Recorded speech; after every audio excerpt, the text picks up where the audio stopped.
Qual a diferença básica entre um átomo, um cátion e um ânion?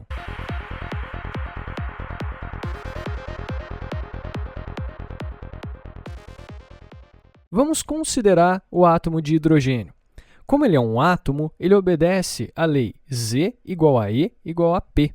Z é número atômico, no caso do hidrogênio, igual a 1, E igual ao número de elétrons e P igual ao número de prótons. Obedecendo essa relação, então, o hidrogênio tem número atômico 1, um elétron e um próton. Fazendo a distribuição eletrônica de Linus Pauling, o hidrogênio apresenta configuração 1s1. Isso significa dizer que em seu orbital s ele apresenta um único elétron. Dessa forma, esse átomo se mostra basicamente desta forma. No caso do cátion H+, é o hidrogênio que perdeu um elétron.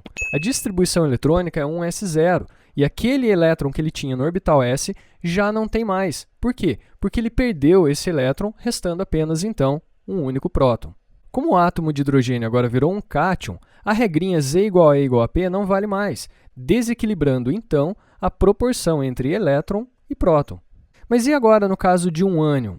Bom, o ânion é um átomo que recebeu um elétron, e assim, a distribuição eletrônica do hidrogênio passa a ser 1s2, contendo, então, aquele elétron que tinha quando ele era um átomo apenas, e agora com um novo elétron que ele, então, recebeu de outra espécie química, sendo esse ânion chamado, então, de hidreto. De forma similar, a proporção não se mantém, e agora o hidrogênio comporta 2 elétrons e um único próton. Observe que a formação de um cátion ou de um ânion não é porque aumentou ou diminuiu o número de prótons, porque isso mudaria, então, a espécie química, mas sim que variou a quantidade de elétrons em relação ao átomo de origem.